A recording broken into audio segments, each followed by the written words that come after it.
Assalamualaikum warahmatullahi wabarakatuh. Kali ini kami dari kelompok 9 akan membahas tentang Sayyid Al-Qutb. Langsung saja. Berikut adalah nama kelompok kami. Yang pertama Aditya Bista, yang kedua Leonika Zibni, yang ketiga Aliuddin Fajar, yang keempat Fariza Zulfa, kelima Ahmad Nuzulul, dan yang terakhir ada Nafisa Quraisyita. Langsung saja kita menginjak materi pertama, yakni biografi yang akan disampaikan oleh teman saya. Biografi Sayyid Qutb. Sayyid Qutb lahir di Mesir pada tanggal 9 Oktober 1906. Ia besar di sebuah desa bernama Musha, berlokasi di Mesir Atas, Provinsi Asyut. Sayyid Qutb meninggal pada umur 59 tahun pada tanggal 29 Agustus 1966. Ayahnya adalah seorang tuan tanah serta dikenal masyarakat sebagai aktivis politik, sebab selalu mengadakan pertemuan mingguan yang dimana mereka membahas agenda politik serta pengajian Al-Quran. Sayyid Qutb adalah seorang penulis, pendidik, ulama, dan seorang anggota utama di Ikhwanul Muslimin Mesir pada era 1950 dan 1960. Saat usia muda, Qutb sudah belajar mengenai pembacaan Al-Quran secara melodis. Qutb juga sangat kritis pada hal keagamaan, di mana ia menunjukkan ketidaksetujuannya terhadap institusi keagamaan. Sayyid Qutb juga seorang penulis buku yang berjumlah 24 buku, yang diantaranya adalah novel, kritik sastra, dan buku pendidikan. Sayyid Qutb memiliki lingkup pertemanan yang diantaranya adalah para politikus berpengaruh, kaum intelektual, penyair, dan figur sastrawan. Pada tahun 1966, Sayyid Qutb dituduh terlibat dalam rencana pembunuhan Presiden Mesir Gamal Abdel Nasser, dan akhirnya ia dieksekusi dengan cara digantung. Gambar ini adalah Sayyid Qutb saat persidangan pada masa kekuasaan Gamal Abdel Nasser. Sayyid Qutb tidak hanya dikenal dengan observasi dan kritiknya mengenai dunia muslim, tapi ia juga dikenal atas ketidaksetujuannya pada masyarakat dan budaya Amerika Serikat yang menurut Qutb, mereka sangat terobsesi dengan materialisme, kekerasan, dan hasrat seksual. Banyak yang memandang Qutb sebagai seniman luar biasa dan martir untuk Islam. Namun bagi pengamat barat, ia dianggap sebagai salah seorang pembentuk ide Islamisme, terutama bagi kelompok seperti Al-Qaeda, sekarang disebut sebagai Qutbis atau Qutbi. Bab selanjutnya yakni latar belakang kehidupan sosial yang akan dijelaskan oleh teman saya. Latar belakang kehidupan sosial Sayyid Qutb. Ayahnya bernama Al-Hajj Qutb bin Ibrahim dan ibunya bernama Sayyidah Nafas Qutb. Bapaknya seorang petani terhormat yang relatif berada dan menjadi anggota komisaris Partai Nasionalis di desanya. Rumahnya dijadikan markas bagi kegiatan politik. Lebih dari itu, dijadikan pusat informasi yang selalu didatangi oleh orang-orang yang ingin mengikuti berita-berita nasional dan internasional, dengan diskusi-diskusi para aktivis partai yang sering berkumpul di situ, atau tempat membaca koran. Ayahnya dipanggil ke Hadrat Yang Maha Kuasa ketika ia sedang kuliah. Tidak lama kemudian pada tahun 1941, ibunya pula menyusul kepergian bapaknya. Wafatnya dua orang yang dicintainya itu membuatnya merasa sangat kesepian, tetapi di sisi lain keadaan ini justru memberinya pengaruh positif dalam karya tulis dan pemikirannya. Sayyid Qutb menempuh pendidikan dasar di desanya selama 4 tahun dan ia bergelar hafiz ketika berusia 10 tahun. Ia juga sering mengikuti lomba hafalan Al-Quran di desanya. Pengetahuannya yang mendalam dan luas tentang Al-Quran dalam konteks pendidikan agama tampaknya mempunyai pengaruh yang kuat pada hidupnya. Menyadari bakatnya, orang tuanya memindahkan keluarganya ke Halwan, daerah pinggiran Kairo. Tahun 1929, ia memperoleh kesempatan masuk ke Tajhiziyah Darul Ulum atau nama lama Universitas Kairo, sebuah universitas yang terkemuka di dalam bidang pengkajian ilmu Islam dan sastra Arab, dan juga tempat Al-Imam Hasan Al-Banna belajar sebelumnya. Setelah lulus kuliah, Ia bekerja di Departemen Pendidikan dengan tugas sebagai tenaga pengajar di sekolah-sekolah milik Departemen Pendidikan selama 6 tahun. Setelah itu, ia berpindah kerja sebagai pegawai kantor di Departemen Pendidikan sebagai pemilik untuk beberapa waktu. Kemudian berpindah tugas lagi di Lembaga Pengawasan Pendidikan Umum selama 8 tahun. Sewaktu di lembaga ini, ia mendapat tugas belajar ke Amerika Serikat untuk memperdalam pengetahuannya di bidang pendidikan selama 2 tahun.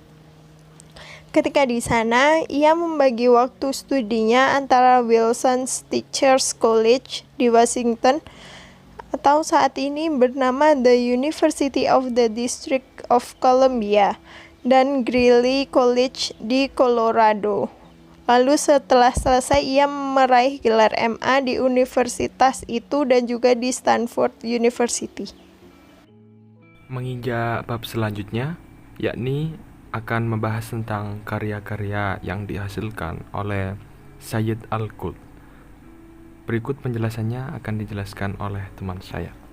Assalamualaikum warahmatullahi wabarakatuh. Saya Aludin Fajar Limansyah. Di sini saya akan mempresentasikan yaitu karya dari Syed Qutb. Karya dari Syed Qutb yang menulis buku dan membuat berbagai buku untuk anak dan meriwayatkan bagaimana pengalaman Nabi Shallallahu Alaihi Wasallam dan juga berbagai cerita yang Syed Qutb ajarkan dalam sejarah Islam. Kemudian Syed Qutb memperluas perhatiannya dengan menulis sebuah cerita singkat atau cerita pendek, kemudian cerita sajak dan juga kritik sastra. Kemudian ada juga artikel yang diperuntukkan kepada majalah. Ciri khas dari penulisan Syed Qutb yaitu keterkaitannya kepada Al-Quran. Di awal dari karir kepenulisannya, Syed Qutb tercatat menulis buku yang berisi mengenai bagaimana keindahan dari Al-Quran. Yaitu yang pertama adalah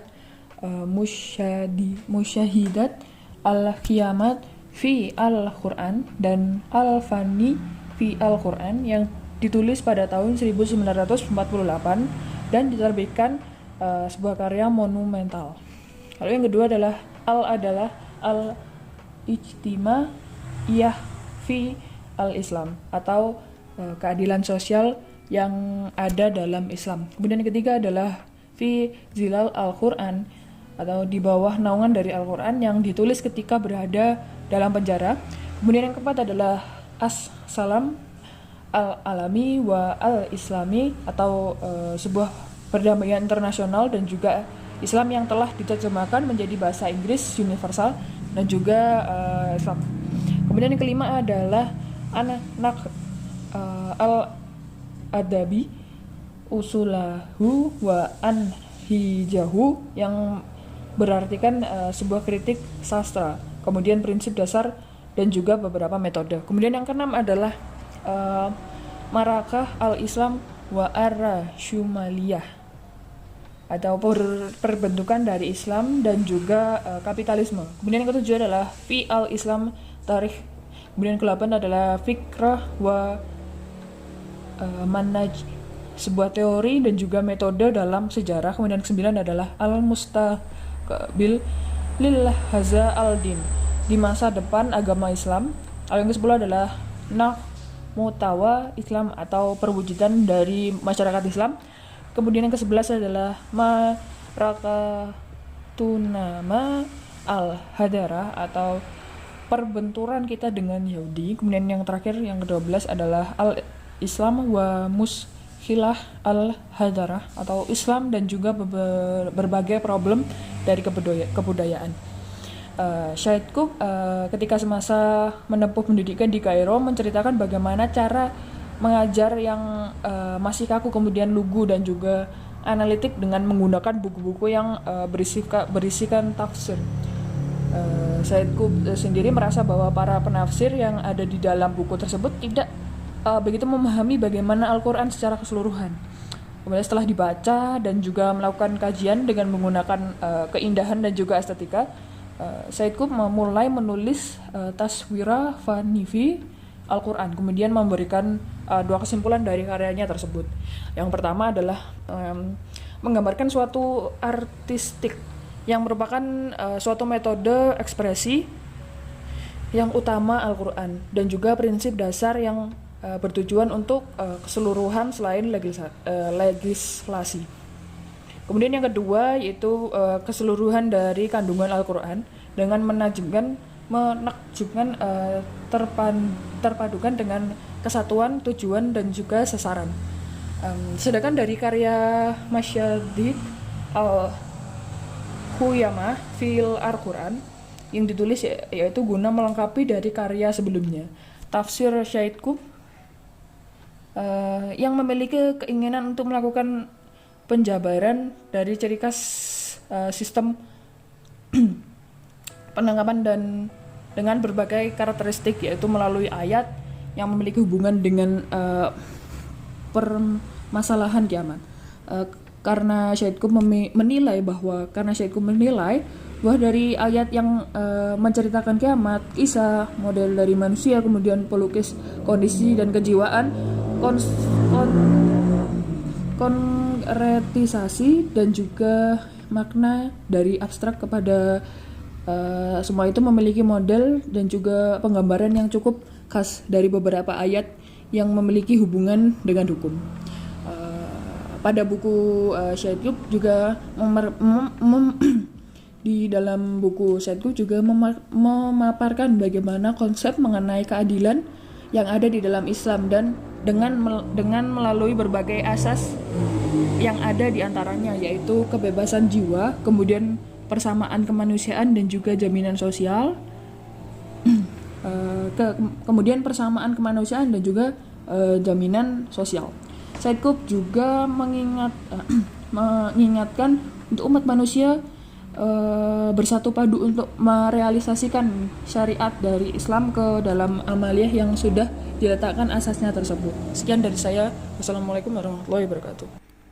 Bab selanjutnya yakni adalah tentang pemikiran dan konsep politik dari Sayyid Al-Qutb yang akan dijelaskan oleh teman saya. Selanjutnya, pemikiran politik Sayyid Al-Qutb yaitu konsep negara. Menurut Sayyid Qutb, hanya ada satu bentuk negara yang bisa menopang pemerintahan Islami, yaitu negara Islam. Negara Islam diperuntukkan bagi orang yang mau menerima syariat Islam sebagai tatanan, meski ia bukan seorang Muslim. Islam tidak didasarkan pada hubungan tanah kelahiran, kesukuan, keturunan, pernikahan, kabilah, ataupun kerabat. Islam tidak akan tegak jika tidak dikendalikan oleh Islam dan syariatnya. Sayyid Qutb memiliki satu konsep tentang pemerintahan yang ideal dalam Islam. Menurutnya, pemerintahan yang paling bagus adalah pemerintahan supranasional.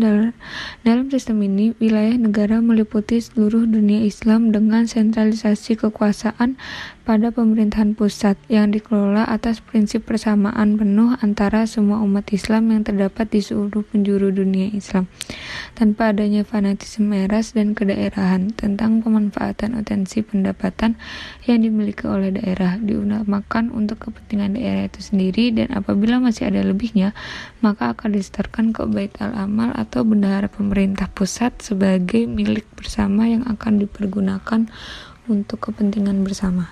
Lalu pemikiran politik. Sayyid Qutb menjelaskan bahwa politik pemerintahan dalam Islam dibangun di atas asas yang bersumber dari hati nurani.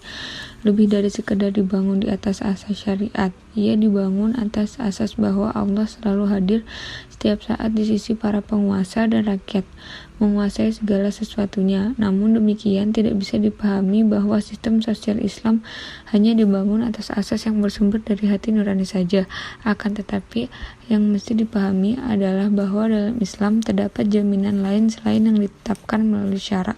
Inilah yang membuat berbeda dengan sistem-sistem lain yang semata-mata didasarkan atas undang-undang belaka, tanpa dukungan jaminan yang keluar dari hati nurani dan perasaan.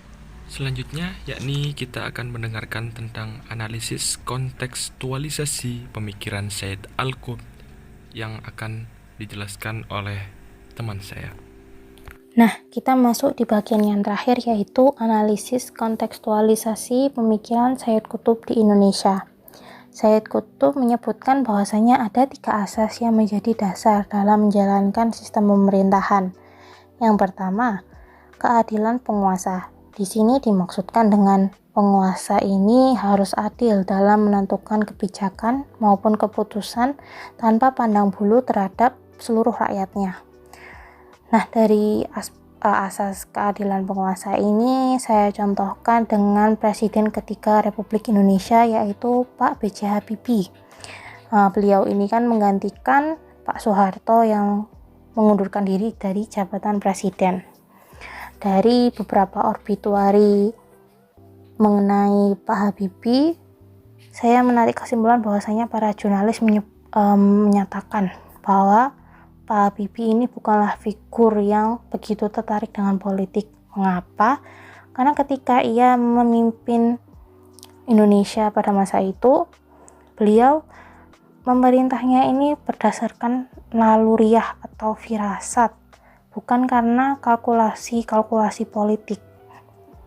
Selain itu, beliau juga memerintah dengan sangat-sangat demokratis, di mana ada banyak hal yang ia lakukan seperti yang dituntut oleh pihak oposisi pada era kepemimpinan Soeharto. Jadi apa yang dituntut oleh pihak oposisi di masa kepemimpinan Soeharto ini kemudian dia direalisasikan secara tidak langsung oleh Pak Habibie di masa pemerintahannya. Nah, apa aja sih? Yang pertama, ada Pak Habibie ini membebaskan tahanan-tahanan politik. Kemudian Pak Habibie memberikan hak-hak kebebasan pers, yang dimana kebebasan pers ini kan tidak pernah ditemukan di era Orde Baru. Nah, kemudian Pak Habibie selalu bertindak tegas kepada orang-orang yang kuat. Orang-orang kuat yang ini apa sih? Orang-orang yang membangun faksi dalam tubuh militer Indonesia pada masa itu. Nah, kemudian di bawah pemerintahan Pak Habibie ini kemudian dwi fungsi ABRI dihapuskan, kemudian Badan Polri ini kemudian berdiri sendiri dan lepas dari militer Indonesia. Nah, kemudian militer Indonesia resmi berganti nama menjadi TNI. Nah, selain itu ada warisan dari Pak Habibie pula, yaitu sistem otonomi daerah. Nah, yang di masa Orde Baru ini kan, kalau di Orde Baru ini kan terkenalnya sentralisasi ya. Nah, kalau di Pak Habibie kemudian sentralisasi dihapuskan dan digantikan dengan otonomi daerah. Di sini Pak Habibie menginginkan bahwasanya kesenjangan antara pemerintah dengan rakyat kemudian hilang dengan adanya sistem otonomi daerah. Nah, kemudian ada pula pemberian referendum kepada rakyat Timur Timur yang kemudian bebas dari Indonesia. Dan yang terakhir, kemudian Habibie menyetujui pengusutan kasus korupsi yang dilakukan oleh Soeharto di era kepemimpinannya. Di sini Pak Habibie menginginkan untuk menegakkan hukum dan keadilan. Selain itu, terselenggaranya negara yang bebas dan bersih dari korupsi, kolusi, dan nepotisme. Nah, yang kedua yaitu ketaatan rakyat. Di sini ketaatan rakyat terhadap penguasa ini dimaksudkan bukan karena maksudnya adalah kita taat kepada penguasa bukan karena jabatan yang dipegang oleh penguasa tersebut, akan tetapi bagaimana penguasa tersebut menjalankan syariatnya kepada Allah dan Rasul. Mungkin syariat Islamnya seperti apa begitu. Nah, di sini apa yang saya pahami dari definisi, maksudnya penjelasan dari ketaatan rakyat ini, saya memberikan contohnya dalam kehidupan sehari. Ketika mendekati hari-hari pemilu atau pilkada, ibu saya selalu memberikan nasihat atau wejangan bahwa ketika saya mau memilih seorang pemimpin begitu, dilihat dulu bagaimana, apakah orang ini Islam atau tidak, atau bagaimana keislamannya, atau bagaimana perilakunya, seperti itu mungkin yang mendekati contohnya. Nah, yang ketiga, ada permusyawaratan antara penguasa dan rakyat. Nah, kemudian sila keempat dari Pancasila berbunyi kerakyatan yang dipimpin oleh hikmat kebijaksanaan dalam permusyawaratan dan perwakilan. Permusyawaratan di sini dimaksudkan dengan membuat putusan secara bulat yang dilakukan dengan musyawarah bersama dengan penuh kebijaksanaan. Pembuatan putusan ini atau kebijakan ini menjadikan sebuah bentuk dari bentuk transparansi dari penguasa terhadap rakyatnya. Kemudian jika saja penguasa mulai menunjukkan ketidaktransparansiannya, maka ketidaktransparansiannya ini menimbulkan keengganan masyarakat untuk patuh dan percaya terhadap penguasa atau pemerintahan tersebut. Sekian. Alhamdulillah, presentasi dari kelompok 9 telah selesai. Sekian dan terima kasih atas perhatian teman-teman. Mohon maaf apabila ada salah kata, baik yang disengaja maupun tidak sengaja. Mohon dimaafkan. Wassalamualaikum warahmatullahi wabarakatuh.